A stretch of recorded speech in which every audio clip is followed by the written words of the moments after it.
আমাদের জীবনে এমনও কিছু সময় আসবে যখন সমস্ত কিছু কন্ট্রোলের বাইরে মনে হবে, আমাদের আয়ত্তের বাইরে মনে হবে এর থেকে কঠিন আর কিছু নেই, মনে হবে এর থেকে খারাপ আর কিছু হতে পারে না। কিন্তু এই কঠিন সময়গুলোতেই নিজের উপরে বিশ্বাস রাখতে হয়, নিজের উপরেই ধৈর্য রাখতে হয়, সর্বোপরি উপরওয়ালার উপরে আস্থা রাখতে হয়, সঠিক সময়ের অপেক্ষা করতে হয়।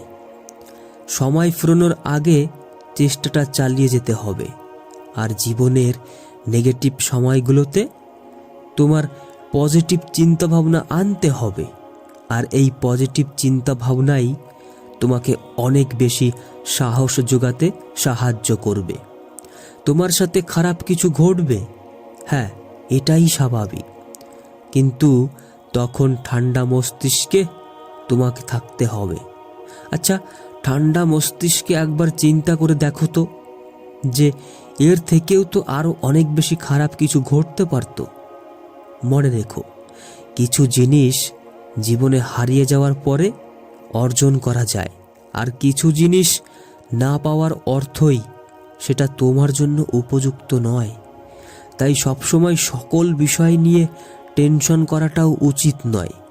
দিন শেষে তুমি যদি সময়কে সঠিক কাজে লাগাতে শুরু করো, যদি সময়কে সঠিকভাবে ব্যবহার করতে শুরু করো, তাহলে ভিতর থেকে একটা শান্তি অনুভব করবে।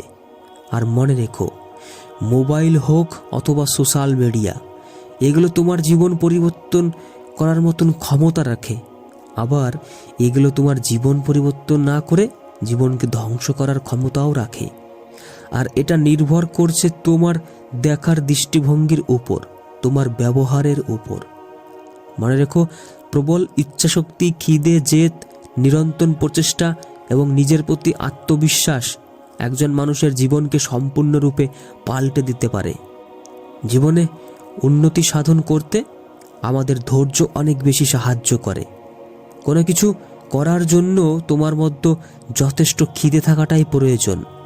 ভবিষ্যৎকে সুন্দর করার জন্য প্রতিনিয়ত চেষ্টা চালিয়ে যেতে হবে। তোমার পরিস্থিতি যেমনই হোক না কেন, নিজের উপরে এবং উপরওয়ালার উপরে বিশ্বাস থাকাটা প্রয়োজন। তাহলে কেউ তোমাকে প্রতিহত করতে পারবে না, তাহলে কেউ তোমাকে হারাতে পারবে না, কেউ তোমাকে দুর্বল করতে পারবে না। দেখো, ভালো খারাপ নিয়েই কিন্তু আমাদের এ জীবন। এই বাস্তব সত্যটা তোমাকে মেনে নিতে হবে। যদি কখনো তোমার সঙ্গে কোনো কিছু খারাপ ঘটে, তাহলে টেনশন করো না, তাহলে মন খারাপ করো না। খারাপ ঘটছে মানে ভালো কিছুও ঘটবে। তোমাকে শুধু তৈরি থাকতে হবে, তোমাকে শুধু নিজেকে প্রস্তুত রাখতে হবে, তোমাকে শুধু তৈরি থাকতে হবে, নিজেকে শুধু প্রস্তুত রাখতে হবে।